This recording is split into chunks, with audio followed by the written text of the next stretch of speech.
يا أيها الذين آمنوا صلوا عليه وسلموا تسليما شوية درود الشريف الله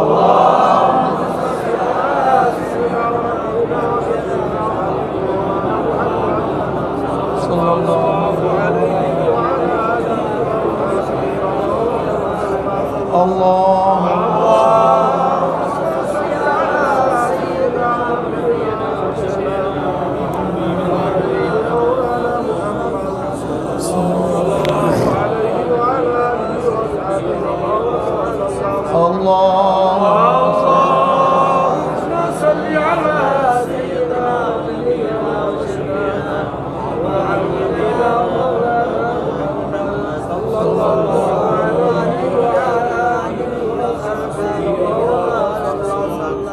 أعوذ بالله من الشيطان الرجيم بسم الله الرحمن الرحيم فريق في الجنة وفريق في السعير صدق الله العلي العظيم وصدق رسول النبي الكريم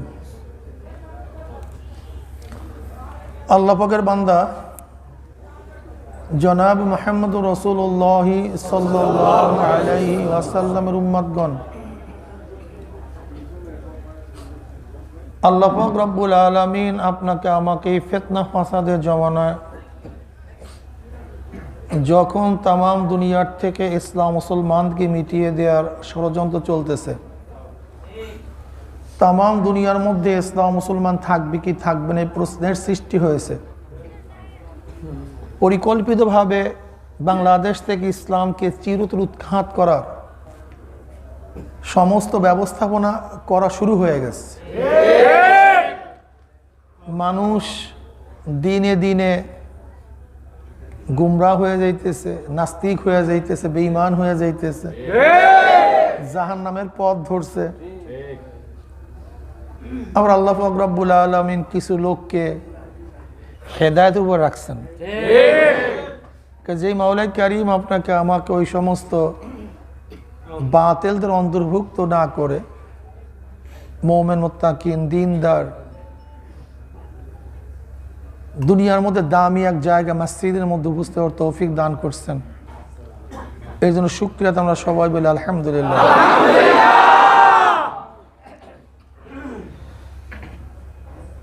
কথা একেবারে সংক্ষিপ্ত।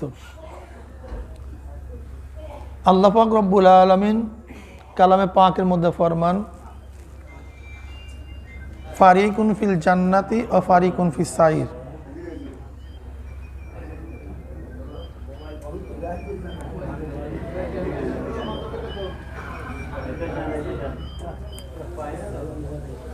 ভাই মোবাইলগুলি বন্ধ করে দেন, দ্বিতীয়বার যেন কারোর মোবাইল ফোন না বাজে। মোবাইলগুলো বন্ধ করেন না কেন? দ্বিতীয়বার কারোর জন্য মোবাইল না বাজে, খুব খেয়াল রাখা চাই।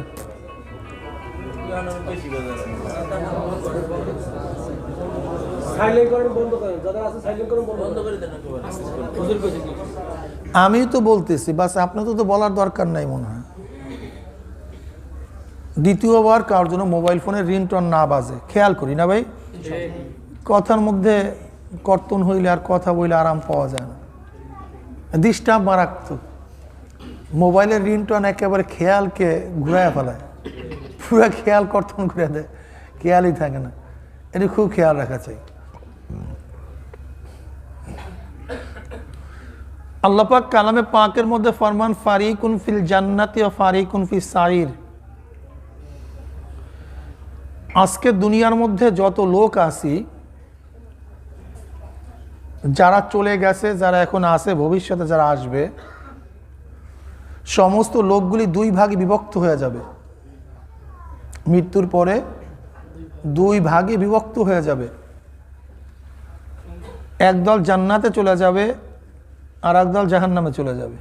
একদল জান্নাতি, আর একদল জাহান্নামী।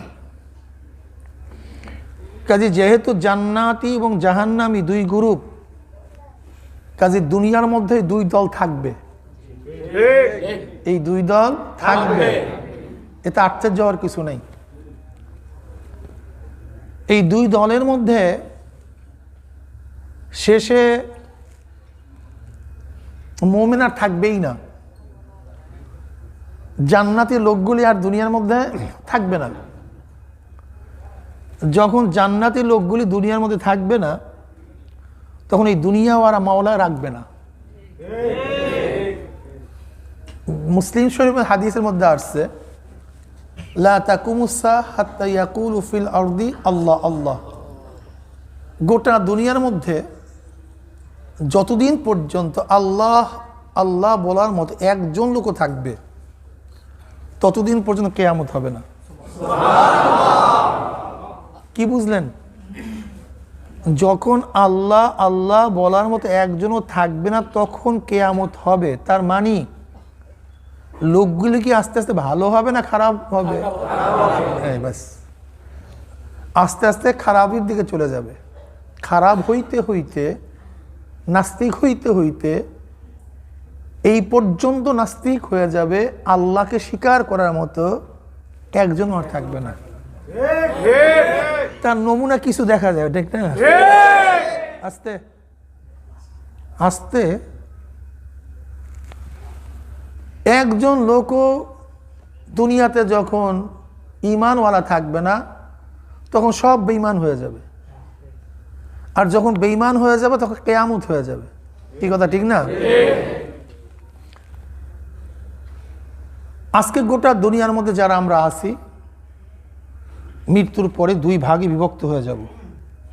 কাজে কেউ যদি দুনিয়ার মধ্যে খারাপ হয়, এতে আশ্চর্য হওয়ার কিছু নেই। এতে আশ্চর্য হওয়ার কিছু নাই। আল্লাহ পাক এইভাবেই সাজাইছেন।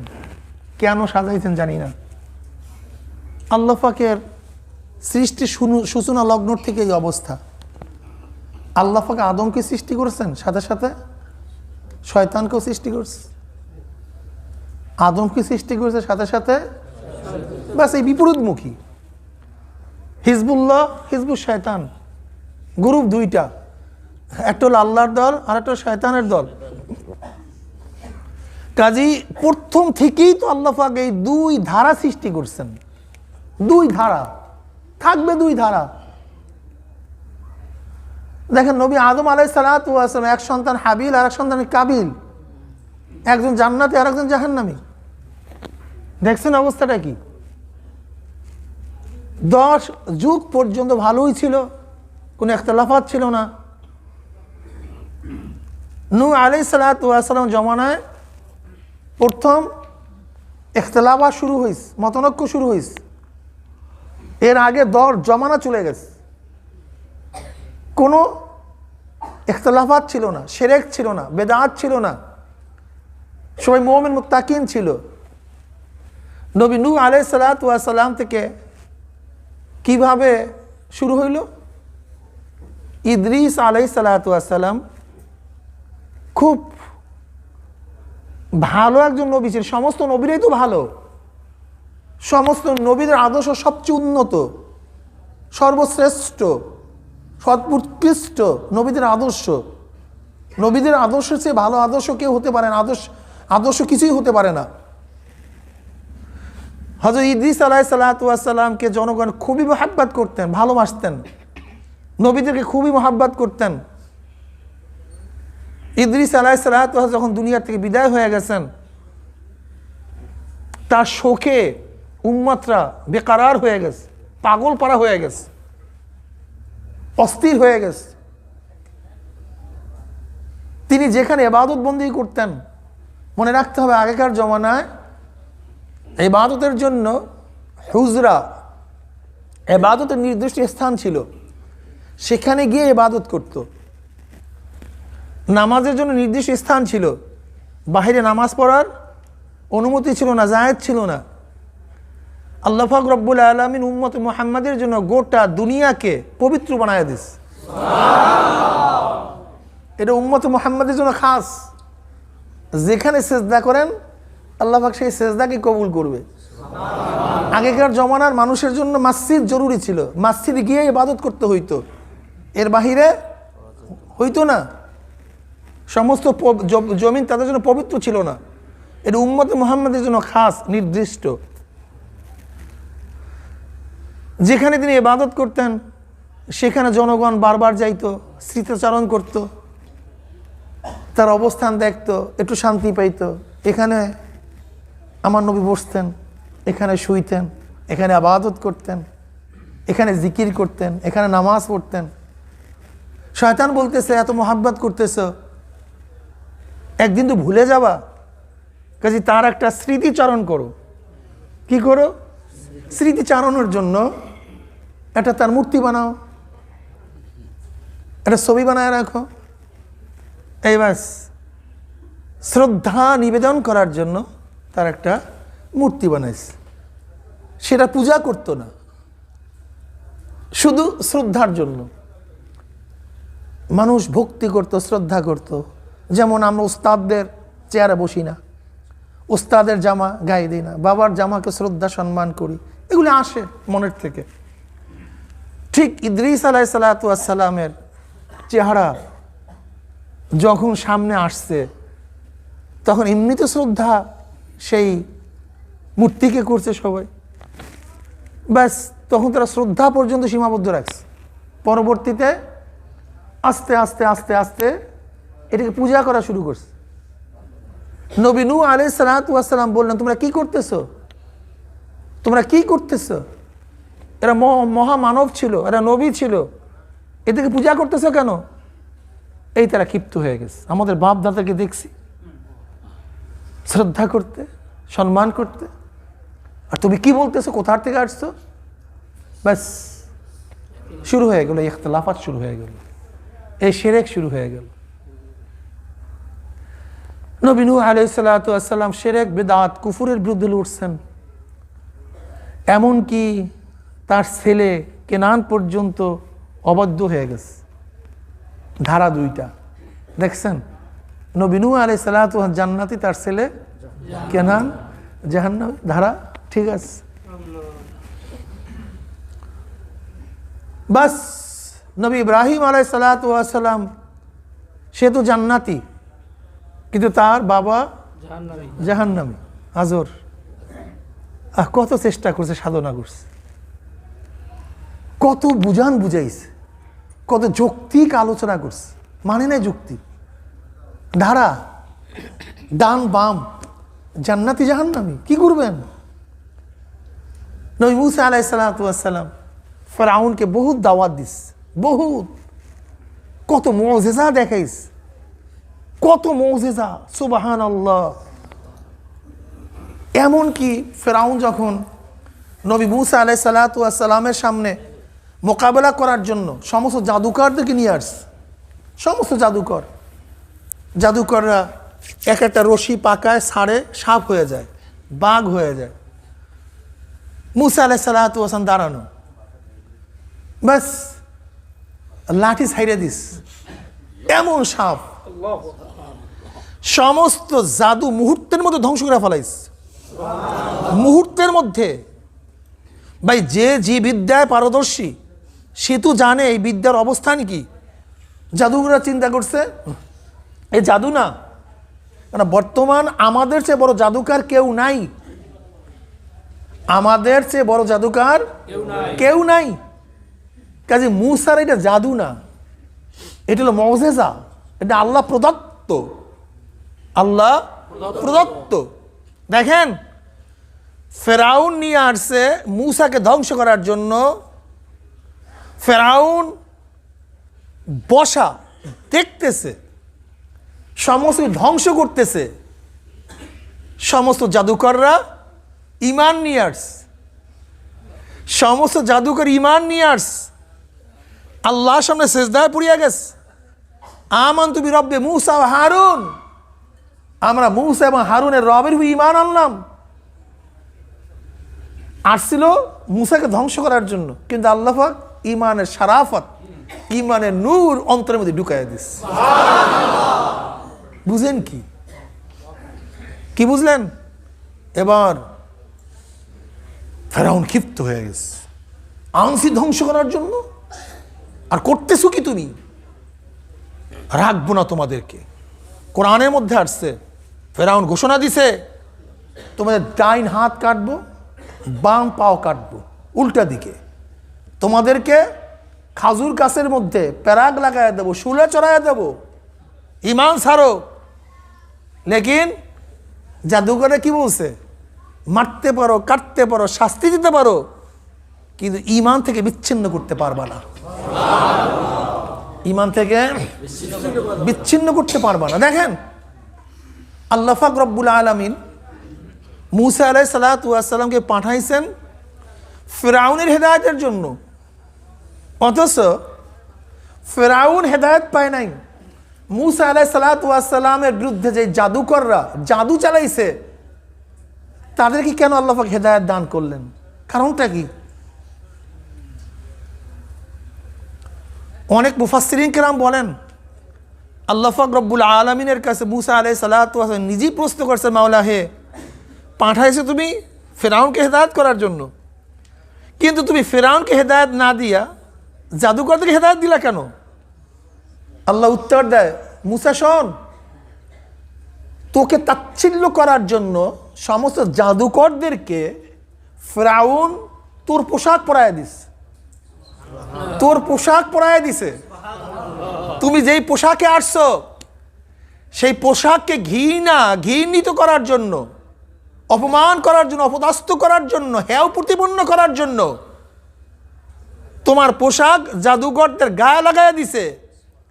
আমি দেখলাম তোমার পোশাক যাদের গায়ে শোভা পায়, আমার কুদরতি অন্তর চায় না তাদেরকে জাহান্নামে দিয়ে, জাহান্নামে দেয়ার মন চায় না। আজকে যদি তোমার পোশাক ফিরআউনও পরতো, আমি তাকেও হেদায়েত দিয়ে দিতাম। আমার কুদরত চায় না তোমার পোশাক পরিহিত মানুষ জাহান্নামে জ্বলবে, এটা ভালো লাগে নাই।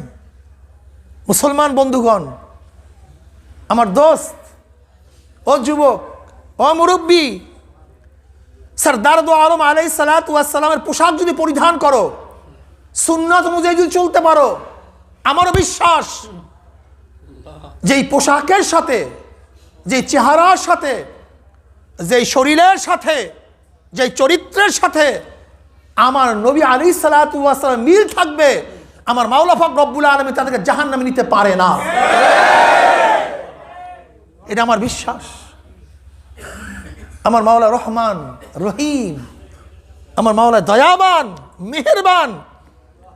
আমার নবীর পোশাক পরবা, আমার নবীর সুন্নাত অনুযায়ী চলবা, আর তোমাদেরকে আমার মাওলা জাহান্নামে দিবে, এটা কিভাবে হয়? হ্যাঁ, এটা হয় না। আল্লাহ নবী কি বলেন? মান আহাব্বা সুন্নতি ফাকাদ আহাব্বানি ওয়া মান আহাব্বানি কানা মাই ফিল জান্নাহ। স্পষ্ট হাদিস, স্পষ্ট হাদিস। যারা আমার সুন্নাতকে মোহাব্বত করছে তারা আমাকেই মোহাব্বত করছে, আর যারা আমাকে মোহাব্বত করছে আমার সাথী হইয়া জান্নাতে চলে যাবে। জান্নাতে চলে যাবে, যাবে কিভাবে জাহান্নামে? আহা, কি মজা না? আমার যুবক বন্ধু, তুমি কেন বিশ্বাস করতেছো না? কেন বুঝতেছো না?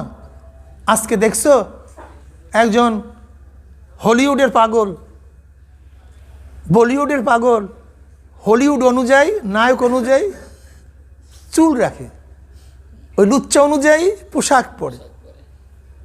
আজকে ব্রাজিলের খেলোয়াড়ের পাগল, ওদের খেলোয়াড়ের ডিজাইনে চুল কাটে, দাড়ি কাটে, পোশাক পরে। আর্জেন্টিনার পাগলরা সেই অনুযায়ী নিজেকে সাজায়, জার্মানির পাগলরা সেই অনুযায়ী নিজেকে সাজায়, আজকে বোম্বের পাগলরা সেই অনুযায়ী নিজেকে সাজায়, আর মদিনার পাগলরা মদিনা অনুযায়ী নিজেকে সাজায়। এইটাই মোহাব্বতের আলামত বাবা, আর কিচ্ছু না। এইটাই মোহাব্বতের আলামত। কোন বাড়ি ব্রাজিলের সাপোর্ট বলার প্রয়োজন নেই, তার বাড়ির পতাকা প্রমাণ করে। কোন বাড়ি আর্জেন্টিনার সাপোর্ট মুখ দিয়ে বলার দরকার নেই, তার বাড়ি প্রমাণ করে, তার পোশাক প্রমাণ করে, তার চুল প্রমাণ করে। ঠিক কার কলবের মধ্যে মদিনার মোহাব্বত, কার অন্তরের মধ্যে আমার নবীর মোহাব্বত, মুখে বলার দরকার নাই, তার মাথা প্রমাণ করে, তার চেহারা প্রমাণ করে, তার পোশাক প্রমাণ করে, তার ঘর প্রমাণ করে, তার ব্যবসা প্রমাণ করে, তার রাজনীতি প্রমাণ করে, তার নেতা প্রমাণ করে। মদিনার মোহাব্বত করো আর তুমি শয়তানের দল করবা, মদিনার প্রেমে পড়ছো আর তোমার নেতা হলো আমার নবীর দুশ্মন, আমার নবীর দুশ্মন, হ্যাঁ, আমার নবীকে পছন্দ করে না, আমার নবীকে কটূক্তি করে, ইসলামকে জবাই দেওয়ার চক্রান্ত করে, আর তাদের দোল করবা, তাকে নেতা মানবা, আর নবীর পিছনে জান্নাতে যাবা। যদি জান্নাত বিশ্বাস না করে সেটা ভিন্ন কথা, সেটা ভিন্ন কথা। হাজারো করে না, অসুবিধা কোথায়?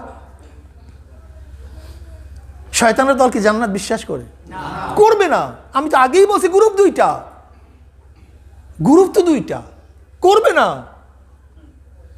কোরআনকে বিশ্বাস করবে না, হাদিসকে বিশ্বাস করবে না, নবীকে বিশ্বাস করবে না।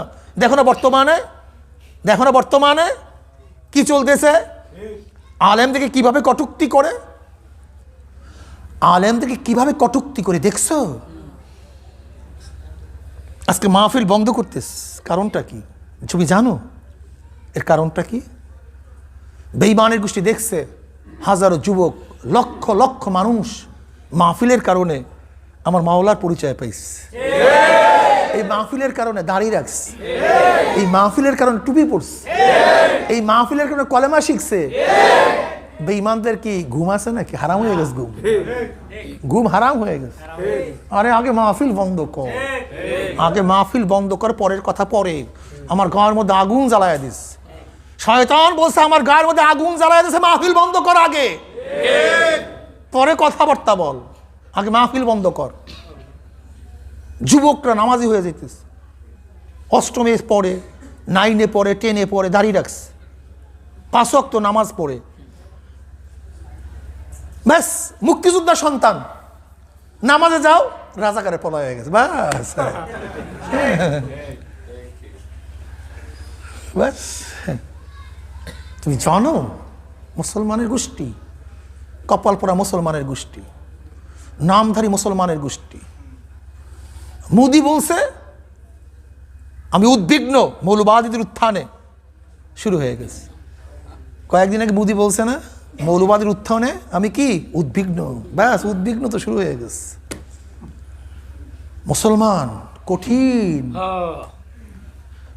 তোমাদের দ্বারা তোমাদেরকে জবাই দিতে আছে, তোমাদের দ্বারা তোমাদেরকে, নামধারী মুসলমানের দ্বারা, নামধারী মুসলমান, ভিতরটা কুফুরি, ভিতরটা শিরক। কি যে বিদ্বেষ ইসলামের প্রতি, ইসলামের প্রতি কি যে বিদ্বেষ এদের।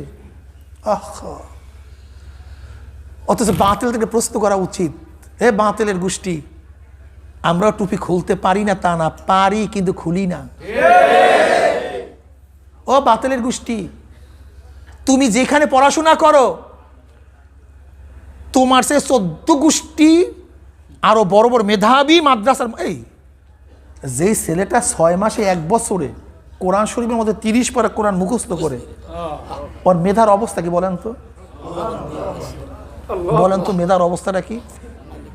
30 পারা কোরআন শরীফ যেই ছেলেটা, যেই মেয়েটা 6 মাসে 1 বছরে মুখস্থ করে, এখন বলেন তোর মেধার অবস্থাটা কি? ও বিসিএস ক্যাডার হইতে পারতো না?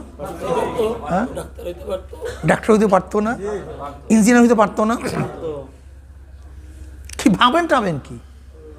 হ্যাঁ, ওরা ভাবে টাবে কি? আজকে যারা আমাদেরকে খয়রাতি বলে, অমুক বলে, তমুক বলে, আমি তাদেরকে বলতে চাই, তুমি কি বঙ্গবন্ধু শেখ মুজিবুর রহমান সাহেবের ইতিহাস জানো? তুমি জানো? জাহেল, তুমি তো জানো না। অসমাপ্ত আত্মজীবনীর মধ্যে তুমি লেখা দেখো, সে কোন স্কুলে পড়াশোনা করছে? মিশনারি স্কুলে পড়াশোনা করছে, যেখানে ফ্রি পড়ানো হইতো, ফ্রি, যেখানে পয়সা দিয়ে পড়া হইতো না, ফ্রি পড়ানো হইতো, সেই স্কুলে শেখ সাহেব পড়াশোনা করছে। শেখ সাহেব নিজে চাঁদা তুলতেন, নিজে নিজে বলেন তিনি আত্মজীবনীর মধ্যে, নিজে কি বলেন যে আমার স্যার একটা কল্যাণ তহবিল খুলছে, ঘরে ঘরে মুষ্টি চাউল উঠাবার জন্য আমরা সেখানে পাত্র রাইখে আসতাম মুষ্টি চাউল উঠাবার জন্য। শেখ সাহেব নিজে বলতেছেন। আমিও সেই মুষ্টি চাউল কালেকশন করতাম। কাজে খয়রাত আমরা করি না, শেখ সাহেব নিজে খয়রাত করছে। তোমাকে বুঝতে হবে। নিজে লেখেন যে আমি ঘরে ঘরে গিয়ে সেই মুষ্টি চাউল কালেকশন করতাম এবং যারা গরিব দুঃখী ছাত্র তাদেরকে সেখান থেকে পড়াশোনার জন্য ব্যয় করা হইতো। কাজে মুষ্টি চাউলের সিস্টেম, এই চাঁদার সিস্টেম, এটা তো বঙ্গবন্ধু শেখ মুজিবুর রহমান সাহেবের, এবং তিনিও তো সেই স্কুলেই পড়েছেন যেখানে মুষ্টি চাউলের টাকা দিয়ে পড়াশোনা করানো হইতো। এখানে শুধু একটু পার্থক্য এতটুকু, শেখ সাহেব নিজে বলে মুষ্টি চাউল যেই ঘর থেকে দিত না আমরা সেই ঘরে ঢিলা মারতাম। এখন আমাদের কি করতে হবে? যাদেরকে চাঁদা চাইবো তারা চাঁদা না দিলে তাদের ঘরের ভিতরে ঢিলা মারতে হবে। এইটাই সে শিক্ষা দিছে আমাদেরকে। এটা আত্মজীবনের মধ্যে লেখা, নিজে লেখস। যারা মুষ্টি চাউল দিত না যেই ঘর থেকে, সেখানে কি করতো? সবাই মিলা ঢিলা মারতো। তা চান্দা সে তুলতো, মুষ্টি চাউল সে উঠাইতো। মুষ্টি চাউল মিয়া, মুষ্টি চাউল বুঝেন? এখন বর্তমানে বুঝবো না। আগে প্রত্যেক জায়গায় ঘড়ি দিয়ে আসতো, ঘট ও আছে না আলহামদুলিল্লাহ। তা এরকম যখন চাউল পাকাইতো এক এক মুষ্টি রাখতো, সেইটা আবার কালেকশন করা হইতো। কথা বুঝছেন? সেই চাউল গরিব ছাত্রদের জন্য ব্যয় করা হইতো এবং সিনিতে নিজেও মিশন স্কুলে পড়াশোনা করতেন। এখন আমাদের পার্থক্য, যারা মুষ্টি চাউল দিবা না, চান্দা দিবা না, তাদের ঘরের মধ্যে কি মারতে হবে? ঢিলা মারতে হবে। এটাই তো তার আদর্শ, এটাই তো তার আদর্শ। এরা গরিব দুঃখী মেহনতি মানুষের জন্য গোটা দুনিয়া চাঁদা চলে। বারাক ওবামা চাঁদা করছে, ট্রাম্পও চাঁদা করে, গোটা দুনিয়া চাঁদা চলে। আমরা বিদেশ থেকে বাংলাদেশের জন্য সাহায্য আনি, বিদেশ আমাদেরকে সাহায্য দেয়। এটা গোটা দুনিয়ার নিয়ম। নিজের আত্মীয়কে সাহায্য করে, পাড়া প্রতিবেশী কেউ অসহায় হলে তাকে সাহায্য করে। আজকে বাংলাদেশের যতগুলি স্কুল আছে সেখানে গরিবদের জন্য সাহায্য করা হয়। এইটাই দুনিয়ার নিয়ম। হ্যাঁ, পার্থক্যটা কি? আমরা মানুষ থেকে আনি মানুষের মন জয় করে, আর তোমরা মানুষ থেকে আনো অস্ত্র ঠেকাইয়া, তোমরা পিস্তল ঠেকাইয়া, কেসের ভয় দিয়া, জেলের ভয় দেখাইয়া, ফাঁসির রশি দেখাইয়া, হাজতে ঢুকাবার ষড়যন্ত্র করিয়া হাত ভাঙ্গিয়া দিবা, পাও ভাঙ্গিয়া দিবা, অমুক করবা তমুক করবা, এই ভয় দেখাইয়া মানুষের বুকের মধ্যে গুলি ঠেকাইয়া তারপর চাঁদা তোলো। আর আমরা মানুষ থেকে আনি মানুষের মন জয় করিয়া। পার্থক্য শুধু এতটুকু, আর কিচ্ছু না। তোমরা কলম ঠেকাইয়া ডাকাতি করো, পিস্তল ঠেকাইয়া ডাকাতি করো, আর আমরা মানুষকে চোখের পানি দিয়া, ভালো কথা বলিয়া, মন জয় করিয়া তারপর বলি ভাই দাও। এই পার্থক্য এতটুকু, আর কিচ্ছু না। পার্থক্য এতটুকু, আর কিচ্ছু না। আচ্ছা বলেন তো, এই যারা বিভিন্ন দল করেন, আচ্ছা পার্টিকে চাঁদা দেয় না এরকম কেউ আছে? আমাকে বলেন তো। আমি আত্মজীবনী পড়েন শেখ সাহেবের, শেখ সাহেবের আত্মজীবনী পড়েন। উনি চাঁদা তুলিয়েই তো জীবন রাজনীতি করছে, চাঁদা দিয়েই তো রাজনীতি করছে। এমনকি নারায়ণগঞ্জে এক সময় তখন মাওলানা আব্দুল হামিদ খান ভাসানী সাহেব বলছে 58 পয়সা দিছে, যাও নারায়ণগঞ্জ সফরে যাও, সাংগঠনিক প্রোগ্রামে। আসিয়া তিনি 58 পয়সা ফেরত দিছে। কলে কি যাও নাই? কলে গেছি তো। কিন্তু কীভাবে গেছো? কলে সাইকেল চালাই গেছি। আর বর্তমানে দল করে গুন্ডামি করার জন্য, দল করে ভুঁড়ি বাড়াবার জন্য, দল করে অস্ত্রবাজি করার জন্য। পড়াশোনা করো, আগে শোনো, আগে বুঝো, তারপর সামনে কদম বাড়াও, সামনে কদম তারপরে বাড়াও। আমরা অনেকেই জানি না আজকে মুসলমানদের বেঈমান বানানোর চক্রান্ত চলতেছে, মুসলমানদের বেঈমান বানাবার চক্রান্ত চলতেছে। মুসলমান হুঁশিয়ার। কলিজার বলতে খুব ব্যথা, খুব ব্যথা। আজকে এখানে যারা আছেন, যারা কলেমা পড়ছেন, আচ্ছা বলেন তো, আলেম যদি না থাকে কলেমা কোথা থেকে শিখবেন? আমাকে বলেন। আলেম যদি না থাকে আপনি কোরআন কোথা থেকে পড়বেন? কিভাবে পড়বেন? আমাকে বলেন তো। আলেম আছে তো দিন আছে, আলেম নাই প্রশ্নই আসে না, থাকবে না, দিন থাকতে পারে না। কি অবস্থা, এলেমকে কি বানাইছে আজকে আমরা? ফারিকুন ফিল জান্নাতি ওয়া ফারিকুন ফিস সাঈর। এর জন্য মুসলমানকে বুঝতে হবে যে গ্রুপ দুইটা, একদল জান্নাতি আর একদল জাহান্নামী। একদল জান্নাতি আর একদল জাহান্নামী। আশ্চর্য হওয়ার কিছু নেই, আশ্চর্য হওয়ার কিছু নাই, আশ্চর্য হওয়ার কিছু নেই। কিন্তু সবচেয়ে কষ্ট লাগে, বাইজিদ বুস্তামি রহমতুল্লাহ আলাই একদিন যাইতেছেন রাস্তার থেকে, তখন কি জানি ওই যে আনাহাক বলছে, আর আনাহাক বলছে মুনসুর হাল্লাজ রহমতুল্লাহ আলাই। মুনসুর হাল্লাজ রহমতুল্লাহ আলাই তাকে তো শুলে চড়াবার জন্য বেঁধে রাখা হয়েছে। তখন বাইজিদ বুস্তামি রহমতুল্লাহ তার গার মধ্যে এক মুষ্টি ধুল মারছে, মারার সাথে সাথে চিল্লান মারছে, অনেক জোরে চিল্লান মারছে। তাকে প্রশ্ন করা হয়েছে, এত মানুষের পাথর মারে আপনি চিল্লান দেন না, কিন্তু বাইজিদ বুস্তামি মাত্র ধুল মারছে, আপনার গায়েও লাগে না, আপনি এত জোরে চিল্লান দিলেন কেন? কাছে দেখো সবাই আমাকে পাথর মারে আমাকে না চিনিয়া, আর বাইজিদ আমাকে ধুল মারছে আমাকে চিনিয়া, এই জন্য এই ব্যথা সহ্য করতে পারিনি। কাফেররা মুসলমানদের বিরুদ্ধে কথা বলে আশ্চর্য হই না, ব্যথা পাই না।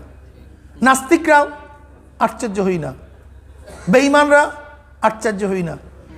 কিন্তু যখনই কোনো মুসলমান নাম দিয়া আলেমদের বিরুদ্ধে, ইসলামের বিরুদ্ধে, কোরআনের বিরুদ্ধে, হাদিসের বিরুদ্ধে কথা বলে, তোমরা সহ্য করতে পারি না, তখন খুব ব্যথা লাগে।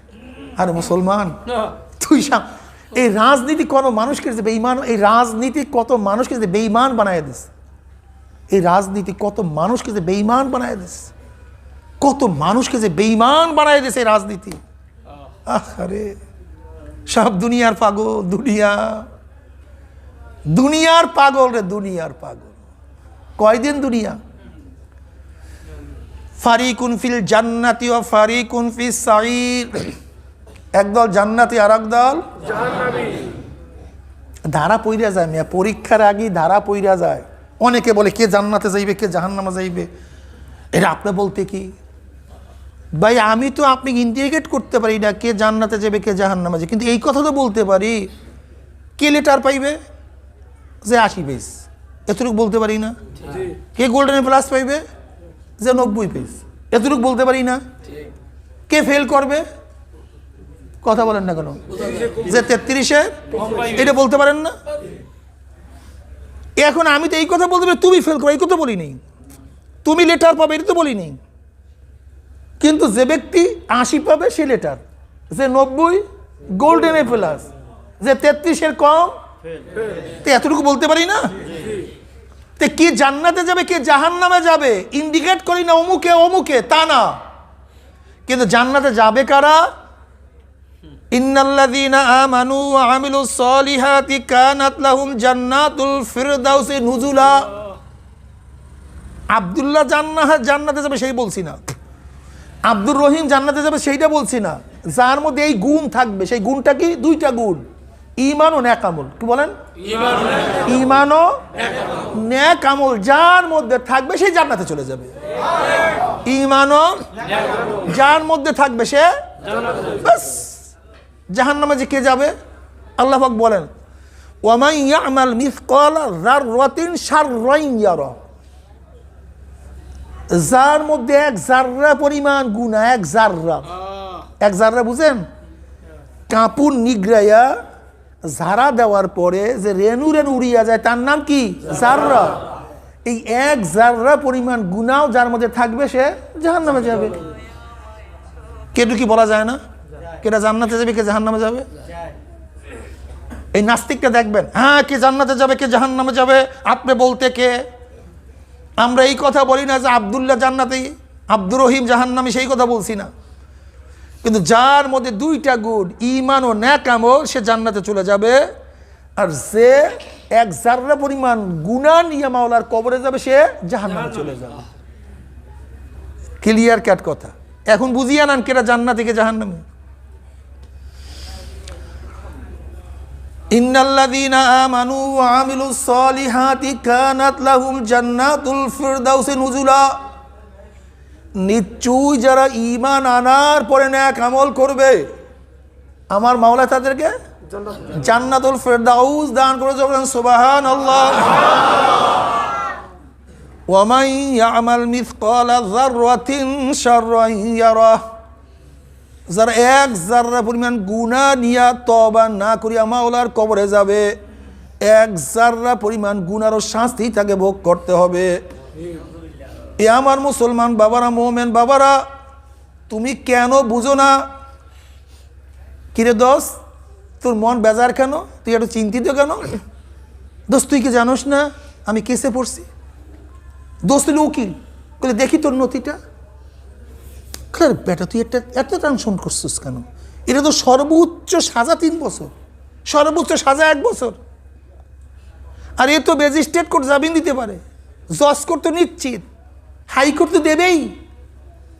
তুই এইটা নিয়ে এত টেনশনে পড়ছিস? কাল দোস্ত তুই যতই যা বলো না বলো, কেসে পড়ার পর থেকে আর ভালো লাগতেছে না। দেখছেন, দুনিয়ার সামান্য কেস 1 বছরের কেস নয়, 1 বছরের জেল হবে না, হাইকোর্ট তাকে রেহাই দিয়া দিবে, জজ কোর্ট তাকে খালাস দিয়া দিবে।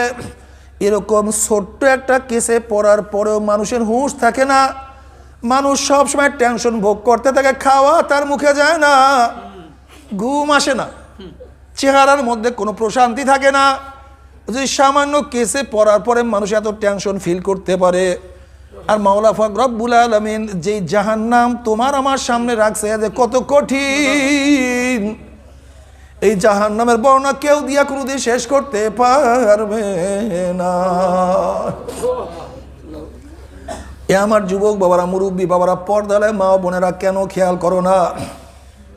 আজকে দুনিয়ার জেলখানায় থাকলেও মারা যাব, না থাকলেও মারা যাব, খাইলেও মারা যাব, না খাইলেও মারা যাব। যে সুখে আছে সেও একদিন দুনিয়াতে থাকবে না, যে কষ্টের মধ্যে আছে সেও একদিন আর দুনিয়াতে কষ্ট করবে না, বিদায় হয়ে যাবে। যে ঔষধ বানাইছে সেও মারা গেছে, যেই দোকানদার ঔষধ বিক্রি করছে সেও মারা গেছে, যেই ডাক্তার প্রেসক্রিপশন করছে সেও দুনিয়ার থেকে বিদায় হয়ে গেছে, যেই রুগী ঔষধ সেবন করছে সেও মারা গেছে। জজও নাই, উকিলও নাই, আসামিও নাই, ধনীও নাই, গরিবও নাই, পেট্রোলও নাই, পর্যাও নাই। বাবাও দুনিয়ার থেকে বিদায় হয়ে গেছে, দাদা তো অনেক আগেই দুনিয়ার থেকে বিদায় হয়ে গেছে, সাথের ভাইও দুনিয়ার থেকে বিদায় হয়ে গেছে। কত বন্ধু আজকে আর দুনিয়ার মধ্যে নাই। তোমার ছোট ভাইও দুনিয়ার থেকে বিদায় হয়ে গেছে। তুমি কি শোনো নাই হঠাৎ অমুক বন্ধু অ্যাক্সিডেন্ট হয়ে দুনিয়ার থেকে বিদায় হয়ে গেছে, অমুক ভাই হার্ট অ্যাটাক করিয়া দুনিয়ার থেকে বিদায় হয়ে গেছে। কত সুস্থ মানুষ আজকে দুনিয়াতে নাই। তুমি আমি একদিন দুনিয়াতে থাকবো না। বাবারে কি নিয়ে রওনা করছো, কোথায় রওনা করছো? বাবারে দুনিয়ার ম্যাজিস্ট্রেট কোর্টে হারলে জজ কোর্টে আপিল করিয়া জেতার আশা করা যায়, জজ কোর্টে হারলে হাইকোর্টে আপিল করিয়া জেতার আশা করা যায়, হাইকোর্টে হারলে সুপ্রিম কোর্টে জেতার আশা করা যায়। কিন্তু খুদা না খাস্তা, খুদা না খাস্তা, খুদা না খাস্তা, মৌয়াতের মামলায়, কবরের মামলায়, কিয়ামতের মামলায়, ওই মিজান পুলসারাতের মামলা যদি একবার স্লিপ কাটিয়া যায় আর তো দ্বিতীয়বার আপিল করা যাবে না। মৌয়াতের চান্স একবার, ও আমার যুবক বাবা, ও মুরব্বী বাবা, দ্বিতীয়বার আর কোনো চান্স নাই, একবারই চান্স, একবার চান্স। আমার জ্ঞানী বাবারা, তুমি কেন খেয়াল করো না? যমুনা গ্রুপের মালিক বাবুল সাহেব এত বড় ধনী, 5 জন বা 7 জন ডাক্তার বিদেশ থেকে নিয়ে আসছে স্পেশাল ফ্লাইটে। বাবুল সাহেব বলছে, ডাক্তার সাহেব সমস্ত টাকা নিয়ে আসেন, একটু শ্বাস করার ব্যবস্থা করিয়া দেন, আর সহ্য করতে পারি না। বাবারে মাওলাকে রাজি খুশি না করিয়া কেউ মাওলার কবরে যাইও না। মন কেউ জোরে মন, কবরে যাওয়ার চান্স একবার, দ্বিতীয়বার ঢোকার কোনো চান্স নেই রে মন। আল্লাহ তুমি আমাদের সবাইকে মাফ করিয়া দাও। আল্লাহ তুমি আমাদের সবার কলমের মধ্যে বুঝ দান করো, হেদায়েতের আলো দান করো। যদি মাওলাকে নিয়ে মাওলার কবরে যাইতে পারো, কবরটা কি যে শান্তির জায়গা হবে। নবী আলাইহিস সালাতু ওয়াস সালাম ফরমান, একদল মানুষ কোরআনের পাগল, যারা দুনিয়ার মধ্যে তেলাওয়াত করত, কবরে যাওয়ার পরে ফেরেশতারা আসবে, বলবে ভাই একটু কোরআন তেলাওয়াত করিয়া শোনাও। তুমিও আমাকে শোনাও, আমি তোমাকে শোনাই। ফেরেশতা এত সুন্দরভাবে কোরআন তেলাওয়াত করা শুরু করবে, একজন আরেকজন শুনাইবে। খতম করার আগেই হঠাৎ আওয়াজ পাবে। কিসের আওয়াজ ভাই? বলে কিয়ামতুল কিয়ামা, কিয়ামত কায়েম হয়ে গেছে। যারা জিকিরের পাগল বলবে ভাই আসো একটু জিকির করি, এত জিকিরে মজা, জিকিরের মধ্যে এমন মজা লাগবে। মোনাজাত দিবে, হঠাৎ আওয়াজ, ভাই কিসের আওয়াজ? বলে কিয়ামতুল কিয়ামা, কিয়ামত আরম্ভ হয়ে গেছে। বলে ভাই আল্লাহ আল্লাহ রসুল কোনোদিন মিথ্যা কথা বলতে পারে না, আলেম ওলামারা কোনোদিন মিথ্যা কথা বলতে পারে না। তারা বসে কবরের মধ্যে হাজার হাজার বছর থাকতে হবে। কই এই মাত্র আমি কবরের মধ্যে আসলাম, কিভাবে হাজার হাজার বছর চলিয়া গেল। বলে আল্লাহ পাকের বান্দা আমাদের মাওলা কি এমন ভাবে রাজি খুশি করিয়া আসছো, এই হাজার হাজার বছর চলিয়া গেছে, কিন্তু আমার মাওলা কোনো কিছু অনুভব করতে দেয় নাই। আল্লাহ তুমি কবুল করিয়া নাও। কিন্তু আমার বেনমাজি বাবারা, হে মদখোর হারামখোরের দলেরা, হে ইয়াবা গাঁজাখোরের দলেরা, হে জেনাকারের দলেরা, আল্লাহ তুমি আমাদের সবাইকে মাফ করিয়া দাও। হে দুনিয়ার পাগলের দলেরা, আল্লাহ না করুক, আল্লাহ না করুক, মাওলাকে রাজি খুশি না করে মাওলার কবরে যাও, ওই কবর আর কবর থাকবে না। নবী আলাইহিস সালাতু ওয়াস সালাম ফরমান, কোন কোন নাফরমানের কবরের দুই পাশের মাটি এত জোরে চাপ মারবে, চাপের চড়ে এক পাঁজরের হাঁটি আর এক পাঁজরে লাগাইয়া ফেলাইবা। আল্লাহ তুমি আমাদের সবাইকে মাফ করিয়া দাও। বাবার নবী আলাইহিস সালাতু ওয়াস সালাম জান্নাতুল বাকির মধ্যে ঘোরাফেরা করতে আছেন, সমস্ত কবরবাসীর অবস্থা দেখতে আছেন। আলহামদুলিল্লাহ সমস্ত কবরবাসীর অবস্থাই ভালো। এক কবরের কিনারা যাওয়ার পরে দেখে কবরের মধ্যে আযাব চলতে আছে। নবী আলাইহিস সালাতু ওয়াস সালাম আল্লাহর কাছে দোয়া করলেন, মাওলা হে তুমি আমার এই সাহাবীকে মাফ করে দাও। আল্লাহ পাক রব্বুল আলামিন ডাক দিয়ে বলে, হে আমার হাবিব গো, গোটা নবীরা দোয়া করলো, আমি তোমাদের দোয়া কবুল করব না। তখন আল্লাহ পাকের কাছে আমার নবী বললেন, মাওলা কেন? বলে যতক্ষণ পর্যন্ত এই কবরবাসীর মা তাকে মাফ না করবে। বাবারা যারা মার সাথে বেয়াদবি করো, যারা বাবার সাথে বেয়াদবি করো, আজকে গিয়ে এই মাপ চাও। বাপ মার সাথে বেয়াদবি করলে মাওলা মাফ করবে না রে বাবা। যতক্ষণ পর্যন্ত বাপ মা তাকে মাফ না করবে ততক্ষণ পর্যন্ত মাফের কোনো আশা নাই রে বাবা। নবী আলাইহিস সালাতু এলান করলেন, জানায়া দিলেন, এ কবর মাসির মা কে আছো, জলদি আসো, তোমার ছেলের আযাব চলতে আছে। এক বৃদ্ধা মহিলা কবরের কাছে হাজির হয়ে গেছে। নবী আলাইহিস সালাতু ওয়াস সালাম বলেন, কবর কার? বলে আমার ছেলের কবর। নবী আলাইহিস সালাতু ওয়াস সালাম বলেন, তোমার ছেলের আযাব চলতে আছে, তুমি তাকে মাফ করিয়া দাও। মহিলা বলতেছে, ইয়া নবী আল্লাহ, আমার ছেলের আযাব হইতেছে, মাওলা শুকরিয়া আদায় করতে আছি। বলে আবার কেমন কথা, ছেলের আযাব হয় তুমি শুকরিয়া আদায় করো? তখন মহিলা বলছে, ইয়া নবী আল্লাহ, ইয়া রাসূলুল্লাহ, আপনি ঘটনা শুনেন। এই বাচ্চা যখন আমার গর্ভের মধ্যে ছিল, তার বাবা দুনিয়ার থেকে বিদায় হয়ে গেছে। এই বাচ্চার জন্ম হওয়ার পরে তার চেহারার দিকে তাকাই আমার যৌবনটাকে আমি ধ্বংস করিয়া ফেলাইছি। আমি আর কোনোদিন বিবাহ বসি নাই। আমার দুঃখ কষ্ট সব ছেলের চেহারার দিকে তাকাই আমি সব মেলান করিয়া ফেলাই। ছেলে আস্তে আস্তে বড় হইতে আছে, আমি তার দিকে তাকাইয়া থাকি। ইয়া নবী আল্লাহ, ইয়া রাসূলুল্লাহ, ছেলে যখন বড় হইল আমি তাকে বিবাহ করাইলাম। বিবাহ করাবার পরে ছেলে এখন আর আমার কথা শুনে না, তার স্ত্রীর যা বলে তাই সে শুনে। মনের মধ্যে খুব কষ্ট, মনের মধ্যে খুব ব্যথা। ইয়া নবী আল্লাহ, ইয়া রাসূলুল্লাহ, একদিন কি যেন তার স্ত্রী তার কানে কানে বলছে, বলার সাথে সাথে আমার মাথার উপরে একটা বাড়ি মারছে। বাড়ি মারার সাথে সাথে আমার মাথাতে রক্ত ঝরা শুরু হয়ে গেছে। ইয়া নবী আল্লাহ, ইয়া রাসূলুল্লাহ, তখন আমি মাওলার কাছে বলছি, মাওলা রে, যে সন্তান আমার মাথার মধ্যে বাড়ি দিয়ে রক্তাক্ত করছে, দুনিয়ার মধ্যে শাস্তি আমি সহ্য করতে পারবো না, কিন্তু কবরে নেওয়ার পরে আমার ছেলেকে তুমি ছাড়বা না। ইয়া রাসূলুল্লাহ, ইয়া হাবিবাল্লাহ, আপনার সাহাবী অসত্য মাওলা আমার দোয়া কবুল করছে, এর জন্য আমি মাওলার শুকরিয়া আদায় করতে আছি।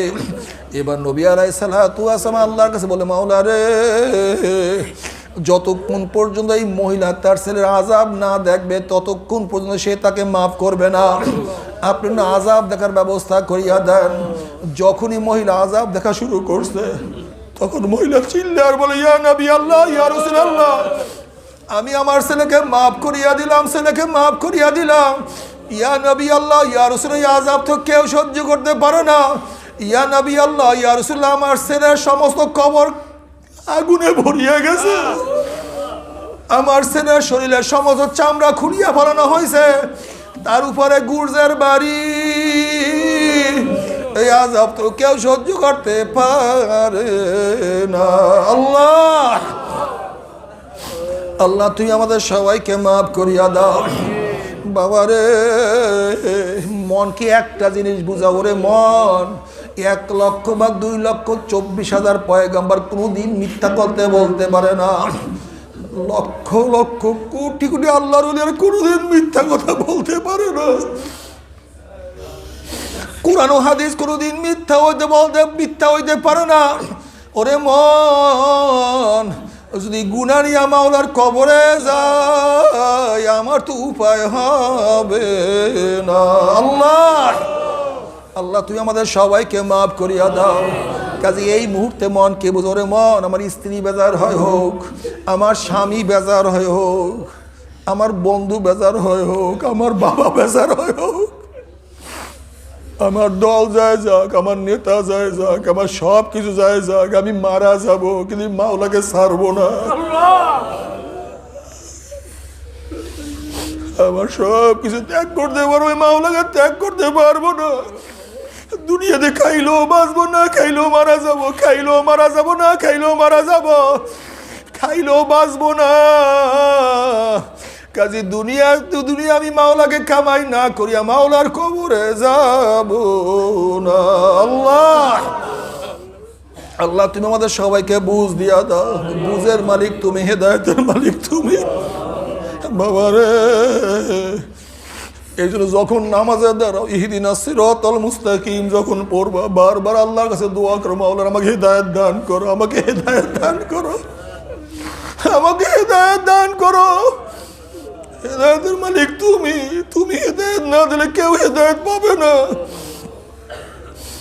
এর জন্য বারবার মাওলার কাছে হেদায়েতের দোয়া করতে থাকো রে বাবা।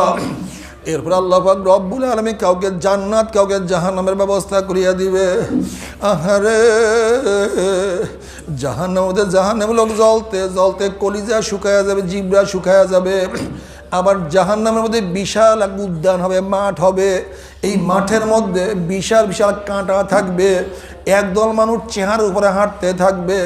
যখন চেহারার উপরে হাঁটতে কাঁটাযুক্ত জমিনের মধ্যে চলিয়া যাবে, ওই কাঁটার আঘাতে চোখের থেকে চোখ বের হইয়া যাবে। আল্লাহ তুমি মাফ করিয়া দাও। চোখের মণিগুলি গলিয়া গলিয়া পড়িয়া যাবে। সেই চোখের মধ্যে ঘাও সৃষ্টি হবে। আবার ঘাড়ের মধ্যে পোকা কিট কিট করে কামড় দিতে থাকবে।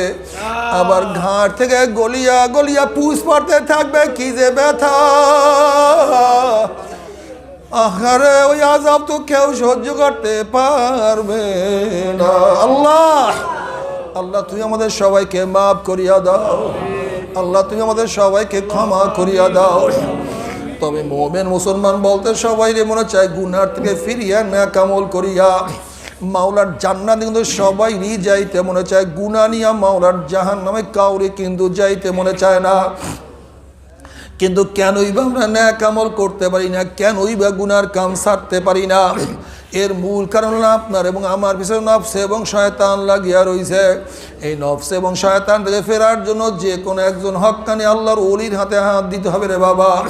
খবরদার, বর্তমান জমানায় পীর মুরিদের শিরক, বিদআত, হিংসা, হাসাদ, ব্যবসা বাণিজ্যে পরিণত হয়ে গেছে। সমস্ত আল্লাহর ওলির একমত যেই পীরের 5 জন মুরিদের মধ্যে কম পক্ষে 3 জনকে দেখবেন আলহামদুলিল্লাহ সুন্নাত মুআফিক আমল আখলাক মজবুত হয়ে যাইতে আছে, গুনার কাম ছাড়তে আছে, নেকের আমল ধরতে আছে, কলব নরম হইয়া চোখে পানি আসতে আছে।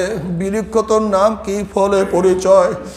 আমি চরমোনাই বুঝি না, চরমোনার দাওয়াত প্রশংসা প্রচার প্রসার করার জন্য আসিনি রে বাবা। চরমোনায় যাবার তোমার কোনো দরকার নাই, কোনো দরকার নাই, কোনো দরকার নাই। তুমি যার কাছে গিয়া পারো গুনার কাম সারো, নেকের আমল ধরো, কলম নরম করিয়া চোখে পানি নিয়া মাওলার কবরে যাইও। যেরকম দুনিয়ার ঘরে আগুন লাগলে পানি সারা নিবানো যায় না, ঠিক তো ধ্রুব তোমার এবং আমার গুনার দ্বারা যেই জাহান নামের আগুন জ্বলিয়া রইছে, চোখের পানিও সারা কিন্তু জাহান নামের আগুন নিবানো সম্ভব না। কাজে বাবা আমার জন্য দোয়া চাই, আমিও দোয়া করি, সবাই সবার জন্য প্রাণ খুলিয়া দোয়া করো, যেন কিয়ামতের ময়দানে গলাগলি বাঁধিয়া মাওলা একসাথে জান্নাতে যাওয়ার তৌফিক দিয়া দেয়। আল্লাহুম্মা